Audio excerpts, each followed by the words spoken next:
ഈശ്വര, മണി 8 കഴിഞ്ഞു. എനിക്കിന്ന് കടുവാസാന്റെ എക്സ്ട്രാ ക്ലാസ് ഉള്ളതാ.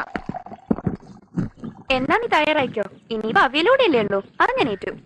ഇനി ഏട്ടന്റെ ഡ്രസ് വെക്കണ്ടേ? ഞാൻ കൂടെ സഹായിക്കാം. വെറുതെ ക്ലാസ് മുടക്കണ്ട പെണ്ണെ, കടുവ സാറാ തല്ലും. ഓ, എന്നെ തല്ലയൊന്നുമില്ല, ഞാനിപ്പോ സാറിന്റെ പെറ്റാ. അത് കള്ളം. അതെന്നെ, 2 ദിവസത്തിന് മുമ്പ് സാറൊരു ചോദ്യം, ഭാവിയിൽ ആരാകാനാ ആഗ്രഹം? സുമിത്രയ്ക്ക് എഞ്ചിനീയർ, കാവ്യക്ക് ഡോക്ടർ. ഞാൻ പറഞ്ഞു എനിക്ക് സാറിന്റെ പേര് വലിയ സാറായ മതിയെന്ന്. അതോടെ കടുവ ഫ്ലാറ്റ്. അമ്പടി കേമി. എന്നാ ചട്ടി അടുപ്പത്ത് വെച്ചാ കടുകൊന്ന് വറുത്തേ. അല്ലേച്ചി, നമ്മുടെ വീട്ടിൽ മിക്സി വാങ്ങിച്ചു വെച്ചിരിക്കുന്നേ വെറുതെ കാണാൻ വേണ്ടിയാണോ? ഏട്ടൻ പറയുന്നതിലൊക്കെ കാര്യമുണ്ട്. നല്ല രുചി വേണമെങ്കിൽ അമ്മി തന്നെ അരയ്ക്കണം. അയ്യോ, ഏട്ടൻ ഇന്ന് നേരത്തെ ഓഫീസിൽ പോകണ്ടാണല്ലോ. ഏട്ടാ, കുളി കഴിഞ്ഞോ? കഴിയാറായി. ഒന്ന് വേഗം വന്നേ.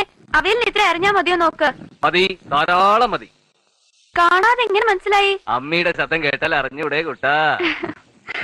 ഓ, കാതുകൊണ്ട് പാകം ചെയ്യുന്ന പാചക വിദഗ്ധൻ. ഏട്ടൻ റെഡി. കാപ്പി എടുത്തു വെച്ചോ. വേഗം ആവട്ടെ മക്കളെ. എടുത്തു വെച്ചു.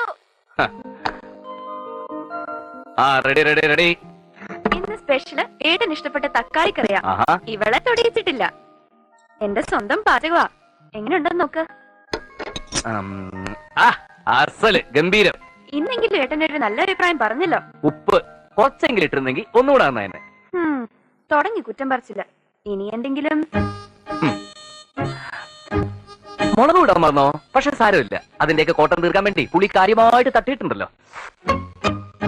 തനിച്ചുണ്ടാക്കിയപ്പോഴേ ഞാൻ പറഞ്ഞതാ. എത്ര പ്രാവശ്യം ഏട്ടൻ പഠിപ്പിച്ചു തന്നിട്ടുള്ളതാ. 2 പേർക്കും എല്ലാം അറിയാവുന്ന ഭാവം. എന്നെ ഒന്നും ചെയ്യാനും സമ്മതിക്കില്ല. എന്നാ ഒരു ജോലിക്കാരി വെക്കാന്ന് വെച്ചാലോ, അതും വേണ്ട. ഓ, പിണങ്ങിയോ? മക്കളെ, പെൺകുട്ടികളായ നന്നായിട്ട് പാചകം പറഞ്ഞിരിക്കണം. അന്യരുടെ വീട്ടിൽ ചെന്ന് കയറേണ്ടതല്ലേ. ഭർത്താവിന്റെ വീട്ടുകാർ ആദ്യം നോക്കുന്ന പുതുപ്പെണ്ണിന്റെ പാചകമായിരിക്കും. അത് ശരിയല്ലെങ്കിൽ പിന്നെ അവിടെ നിന്നായിരിക്കും അമ്മായിമ്മ പോരിനെ നാത്തും പോരിന്റെ ഒക്കെ തുടക്കം. അതൊക്കെ ഒഴിവാക്കാൻ വഴിയുണ്ട്. അതെന്താ? ഏട്ടനെ പോലെ നന്നായിട്ട് അടുക്കള പാചകം അറിയാവുന്നവർക്ക് ഞങ്ങൾ കിട്ടിച്ചു കൊടുത്താൽ മതി. മർമ്മം ഗോപാലുള്ള എന്നെ എഴുന്നേറ്റില്ലേ? അച്ഛൻ എപ്പോഴേ എഴുന്നേറ്റ് കസവത്ത് തുടങ്ങി.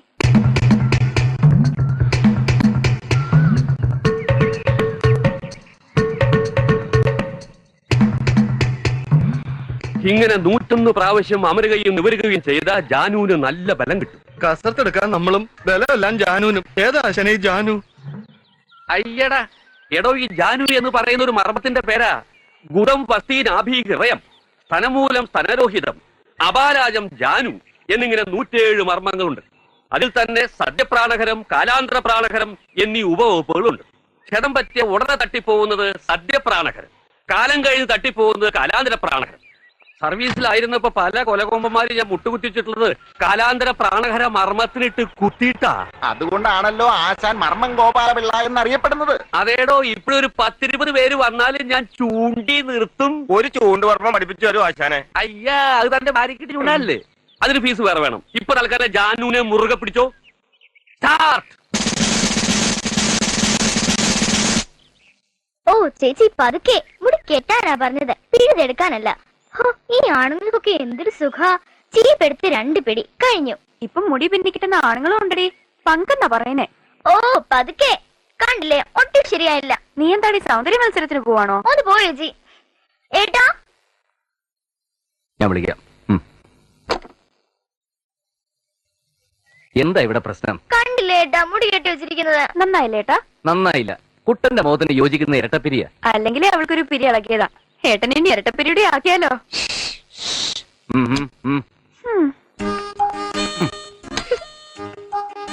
ഇതിപ്പോ സ്കൂളൊരു ഫാഷൻ ആയിരിക്കാം. കൂട്ടുകാരികളുടെ ഒക്കെ ഞാൻ പറഞ്ഞു ഏട്ടനെ എന്റെ മുടി കിട്ടുന്നെന്ന്. അപ്പൊ അവർക്കൊക്കെ അത്ഭുതം, ആണുങ്ങൾ ഇങ്ങനെ മുടി കിട്ടുമെന്ന്. അസൂയ. അയ്യോ, സുഖിപ്പിക്കില്ലേ കുട്ടാ. ഒരുപാട് പൊന്തിച്ചാലേ ഏട്ടന്റെ തല ടെറസിൽ മുട്ടും. ഞാൻ കാര്യമായിട്ടാ പറഞ്ഞത്. ഏട്ടൻ അറിയില്ലേടി നിന്നെ. എന്തായാലും എന്റെ ഈ കേശാലങ്കാര പണിയൊക്കെ കുറച്ചു ദിവസം കൂടി മതിയല്ലോ. അത് കഴിഞ്ഞാലോ? ഏട്ടത്തി വരാൻ പോവല്ലേ. പിന്നെ കണ്ണെഴുത്ത്, പൊട്ടുതൊടിയില്, മുടികെട്ട്, തേന്നോട്ടം ഒക്കെ ഏട്ടത്തി നോക്കിക്കോളും. കണ്ടറിയാം. വലിയ പോലീസ് ഓഫീസറുടെ മോളാ. നല്ല പത്രാസുകാരിയായിരിക്കും. അങ്ങനെ പത്രാസ് കണ്ട് മയങ്ങുന്നവനൊന്നും അല്ല ഏട്ടനെന്ന് എന്റെ കുട്ടന്മാർക്ക് അറിയില്ലേ. പാവമാ. അതുകൊണ്ടല്ലേ ഏട്ടൻ സമ്മതിച്ചത്. അഥവാ അല്പം കുഴപ്പമുണ്ടെങ്കിലും ഞങ്ങൾ അത് ശരിയാക്കി എടുത്തോളാം. എന്ന് വെച്ച് നാത്തും വരുന്നു അല്ല കേട്ടോ. അയ്യ, സമയായി. ചെല്ല് ചെല്ല്. അയ്യോ,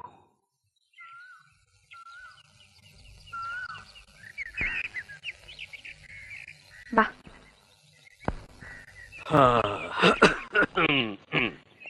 അച്ഛാ കാപ്പി എടുത്ത് വെച്ചിട്ടുണ്ട്, കഴിക്കണം. പിന്നെ നല്ല വിശപ്പുണ്ട്. കാണുമല്ലോ, നാട്ടുകാരെയൊക്കെ മർമ്മം പഠിപ്പിക്കുന്നതല്ലേ. ആ പിന്നെ ഉച്ചയ്ക്ക് രസായനം കഴിച്ച് ഫിറ്റായി ഉണ്ടാതെ കിടന്നേക്കരുതേ. സമയത്ത് ആഹാരം കഴിച്ചില്ലെങ്കിലേ മർമ്മം ഗോപാലപിള്ള വെറും ചർമ്മം ഗോപാലപിള്ള ആയിപ്പോ. ചാച്ചാ. ചുമ്മാ കേട്ടുകൂട്. അച്ഛനായാലും സ്വന്തം ഇടം വിട്ട് കൊടുക്കരുത്. ടാറ്റാ. ഓടി. അച്ഛനോട് ഞാൻ പറഞ്ഞിട്ടില്ലേ എന്നെ കാണുമ്പോ ഇങ്ങനെ സല്യൂട്ട് ചെയ്തെന്ന്. അച്ഛൻ മകനെയല്ല, റിട്ടയർഡ് ഹെഡ് കോൺസ്റ്റബിൾ കമ്മീഷനാണ് സല്യൂട്ട് ചെയ്തത്. അല്ലെങ്കിൽ കാക്കി ഇട്ടവൻ കാക്കി കണ്ടാൽ സല്യൂട്ട് ചെയ്ത് പോവും. IPC yes sir. ഞാൻ നിന്നോട് പറഞ്ഞാണല്ലോ ആ സർക്കിൾ ചക്രവാളിന്റെ കാര്യം. അച്ഛൻ സർവീസിലിരിക്കുമ്പോ അവൻ കുറെ കാലം SI ആയിട്ടിരുന്നിട്ടുണ്ട്. അന്ന് അവൻ എന്നെ ഒരുപാട് തന്തയ്ക്ക് വിളിച്ചതാ. അതിന്റെ ഒക്കെ മുതലും പലിശയും ചേർത്ത് നീ അങ്ങ് വിളിച്ചേക്കണം. അവന്റെ തന്തയും തന്തയുടെ തന്തയും അല്ലെങ്കിൽ വേണ്ട കുടുംബടക്കങ്ങ് വിളിച്ചേക്കണം. അതിനെന്തെങ്കിലും കാരണം വേണ്ടേ? ഡിപ്പാർട്ട്മെന്റിൽ കീഴുദ്യോഗസ്ഥരെ തെറി വിളിക്കാൻ മേലുദ്യോഗസ്ഥന് പ്രത്യേകിച്ച് കാരണമൊന്നും വേണ്ട. എന്തെങ്കിലും കാരണം കണ്ടെത്തി 4 തെറിയൊക്കെ വിളിച്ചേക്കണം. എന്താ മറക്കാതെ തന്നെ വിളിക്കൂ. യാതൊരു കാരണവുമില്ലാതെ മറ്റൊരുത്തിനെ തെറി വിളിക്കുന്നത് IPC എത്രാം വകുപ്പിൽ വരും? ഹെഡ് കോൺസ്റ്റബിളെ ചായ തണുത്തു പോകും. തണുത്തോട്ടെ അച്ഛാ. കാക്കിയിട്ട പോലീസ് ഉദ്യോഗസ്ഥന്റെ നാവിൽ നിന്ന് വരേണ്ടതേ തെറിയല്ല, തിയറിയാ. അണ്ടർസ്റ്റാൻഡ്? Yes sir.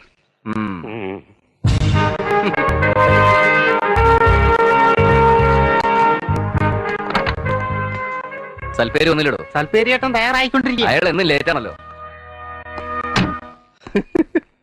ഒരു ഭാര്യയും 2 കുട്ടികളുമുള്ള എനിക്ക് സമയത്ത് ഇറങ്ങാൻ പറ്റണില്ല.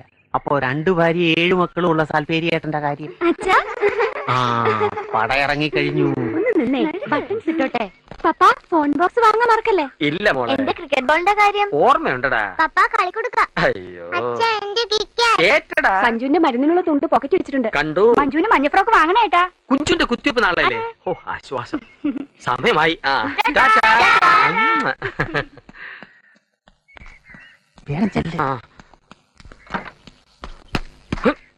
എന്താണോ വൈകിയത്? സർ, 1-ാം ഭാര്യ മീനാക്ഷിയുടെ മക്കളുടെ ആവശ്യങ്ങളുടെ ലിസ്റ്റും 2-ാം ഭാര്യ കാമാക്ഷിയുടെ മക്കളുടെ ആവശ്യങ്ങളുടെ ലിസ്റ്റും 1-ാം ഭാര്യ. അതെയോ സർ. അപ്പൊ പതിവ് കാരണങ്ങൾ തന്നെ. ഡാൻസിന്റെ സിബിട്. Sorry sir. Thank you sir.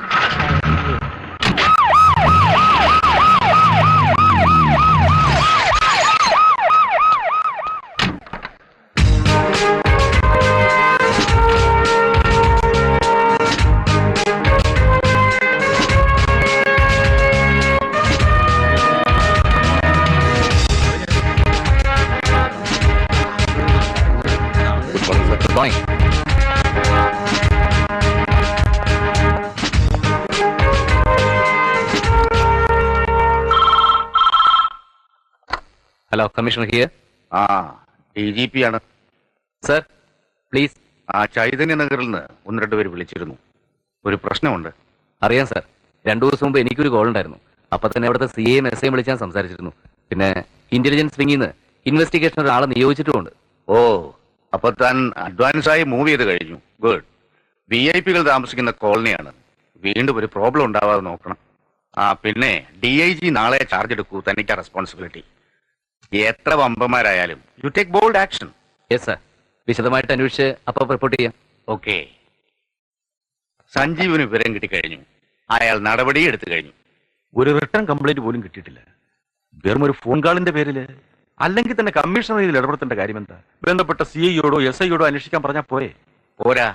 സംസ്ഥാനത്തെ ഏറ്റവും നൊട്ടോറിയസ് ആയിരുന്ന ഈ നഗരത്തെ ചാർജ് എടുത്ത 6 മാസത്തിനുള്ളിൽ സമാധാന മേഖലയാക്കി മാറ്റാൻ സഞ്ജീവന് കഴിഞ്ഞു. ഇനി അഥവാ അങ്ങനെ ഒരു മാഫിയ സംഘം ഉണ്ടെങ്കിൽ അതിനെ മുളയിലേ നുള്ളാനും സഞ്ജീവന് കഴിയും. സഞ്ജീവനെ കഴിയും. ഓ അങ്ങനെ. അല്ല, സഞ്ജീവന് ഷൈൻ ചെയ്യാനുള്ള അവസരം സാർ ഉണ്ടാക്കി കൊടുക്കണം. മരുമകനാകാൻ പോകുന്ന ആളല്ലേ.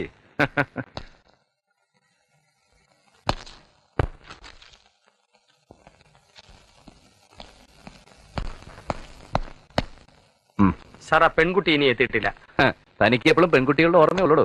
പാടുന്ന പെൺകുട്ടിയുടെ കാര്യമാ. അവളെ കസ്റ്റഡിയിൽ എടുക്കാൻ രാമേഷൻ പോയിട്ടുണ്ട്. ഓക്കെ, വേറെ വകുപ്പുകളുണ്ടല്ലോ. അതെന്തായി? അത് ദാമോദരന്റെ ചാർജിലുള്ള കേസാ. അവനും അന്വേഷണത്തിന് പോയിരിക്കുക. അറേഞ്ച്മെന്റ്സ് റെഡി ആവുമ്പോൾ അറിയിച്ചാൽ മതി.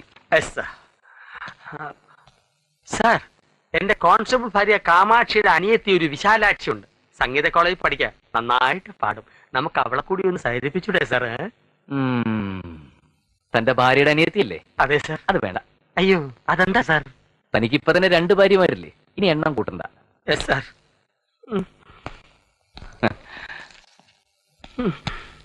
2 ഭാര്യ ഉണ്ടെന്ന് പറഞ്ഞങ്ങനെ വാരണ്ട. അതി സൽപ്പേര് സദാനന്റെ കഴിവ്. അതാരെന്താ? No sir. കേട്ടോ?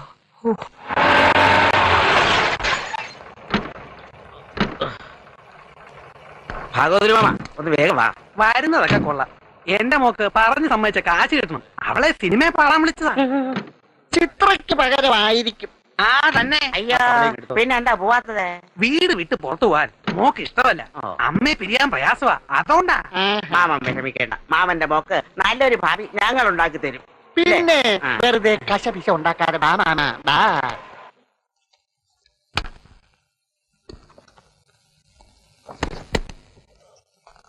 DGPയുടെ മോളെ, ഇന്നെന്റെ കുട്ടന്മാര് പറഞ്ഞത് കേട്ടില്ലേ? നാത്തും വലിയ പത്രാസുകാരിയായിരിക്കും. ആണോ? വലക്കല്ലേ മോളെ. ഏയ്, നല്ലവളാ. മോന്ത കണ്ടറിയില്ലേ?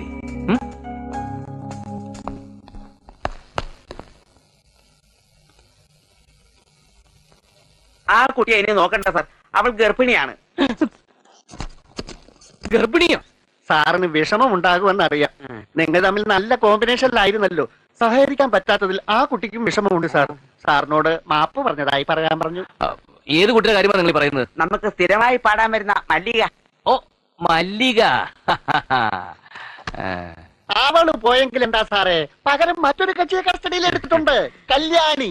ക്വസ്റ്റ്യൻ ചെയ്ത് നോക്കി. നല്ല താളം, ശ്രുതി, സ്വരസ്ഥാനം ഭയങ്കരം. 4.5 കട്ടയ്ക്ക് ഒരു പിടി പിടിച്ചാൽ പിടിച്ചതാണ് സാർ. എന്നാ സ്റ്റാർട്ട് ചെയ്യാം.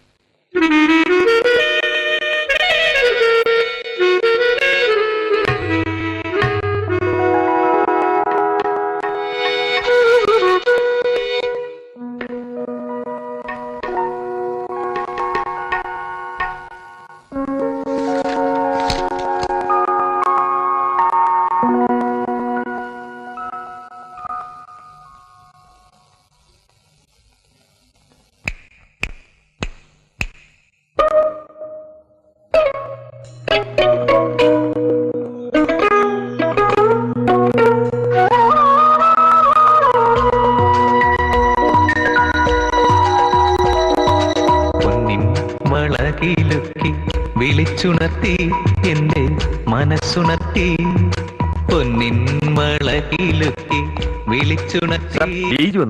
വെയിറ്റ് ചെയ്യാൻ പറയൂ. മൈ ഗോഡ്, നാളെ ചാർജ് എടുക്കുമെന്നാണ് അറിയിച്ചിരുന്നത്. ഇന്ന് ചാർജ് എടുത്തോട്ടെ സാർ. നമുക്ക് അനുപല്ലവല്ലേ കടക്കാം. എത്രയും പെട്ടെന്ന് എല്ലാ ഇൻസ്ട്രുമെന്റ്സ് ഒളിപ്പിച്ചോളൂ. Join duty immediately. വേഗം പ്ലീസ്.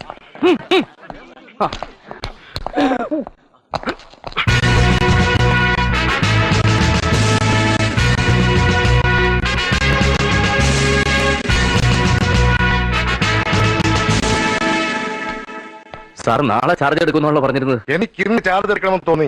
അതുകൊണ്ട് ഇവിടുത്തെ യഥാർത്ഥ സെറ്റപ്പ് ഒക്കെ മനസ്സിലാക്കാൻ കഴിഞ്ഞല്ലോ. നമുക്ക് ഓഫീസിൽ ഇരിക്കാം സാർ. ഇത്രയും പ്രായമായിട്ട് പെൻഷനാറായില്ലേ? ഞാൻ ഇവളുടെ അച്ഛനാ സാർ. മോക്ക് കൂട്ടുവന്നായിരിക്കും. എന്നാ വനിതാ പോലീസ് യൂണിഫോം അല്ലേ? അത് വനിതാ പോലീസ് അല്ല സാർ. തന്റെ കക്ഷത്തിൽ എന്താണോ ലത്തി ഡിപ്പാർട്ട്മെന്റ് അറ്റത്ത് ദ്വാരോടെ ലാത്തി ഇറക്കി തുടങ്ങിയോ? Sorry, sir. എന്തൊക്കെയാ കമ്മീഷണർ ഇത്? ഞങ്ങളൊരു പാട്ട് പ്രാക്ടീസ് ചെയ്യായിരുന്നു സാർ. ഇതെന്താ മ്യൂസിക് കോളേജാ? അല്ല സാർ, ഒരു റിഹേഴ്സൽ. ഞങ്ങൾ വല്ലപ്പോഴും ഗാനമേളയ്ക്ക് പാടാറുണ്ട്. ഓഹോ, കമ്മീഷണർക്ക് ഗാനമേളയോ? ഇങ്ങനെയാണെങ്കിൽ കമ്മീഷണർ റോഡിൽ ഡപ്പാക്കുത്ത് ഡാൻസ് നടത്തുമല്ലോ. സാർ ഡിപ്പാർട്ട്മെന്റിൽ നിന്ന് പെർമിഷൻ മേടിച്ചിട്ടുണ്ട്. ഡപ്പാക്കുത്ത് ഡാൻസിനോ? അല്ല സാർ, തൽക്കാലം ഗാനമേളയ്ക്ക് മാത്രമേ ഉള്ളൂ. പിന്നീട് ഞങ്ങൾ ട്രൂപ്പ് പോലെ. കമ്മീഷണർ ഓഫീസിൽ പാട്ട് കൂത്തും എന്ത് തോന്നിയാകാത്തും സാർ.